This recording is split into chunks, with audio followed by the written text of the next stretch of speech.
আসসালামু আলাইকুম রহমতুল্লাহ। আমরা এখন মদিনা শরীফে আছি। মদিনা শরীফে অনেক অসুস্থ মানুষজন আসেন, বিশেষ করে বাংলাদেশ থেকে।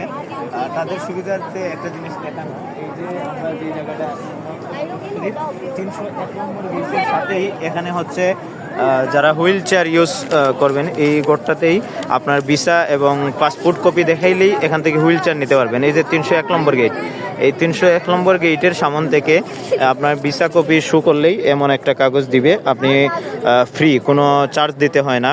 এখান থেকে আপনি হুইল চেয়ার ব্যবহার করতে পারবেন। আমাদের সাথে আসছেন আমাদের মৌলানা শেখ আবদুল্লাহ নালুবাকি হুজুরের আব্বা অসুস্থ। হুজুর এখান থেকে ভিসা দেখিয়ে হুইল চেয়ার নিলেন। এই যে আমাদের সুলতান মাহমুদ বিন সিরাজ ভাই, আর এই যে গোয়েনঘাট স্বপ্নের সম্মানিত মালিক আমাদের ফয়সাল আহমদ ভাই এবং ওনার বাবা অসুস্থ, এই যে হুইল চেয়ার সংগ্রহ করলেন। মূলত এই ভিডিওটা করার ওই উদ্দেশ্য হলো যারা অসুস্থ মানুষজন নিয়ে আসেন তাদের সুবিধার্থে। এই যে 301 নম্বর গেটের সাথেই এখানে আপনার ভিসা কপি শো করলেই হুইল চেয়ার ফ্রিতে পাবেন, মদিনা যতদিন থাকবেন ততদিনের জন্য।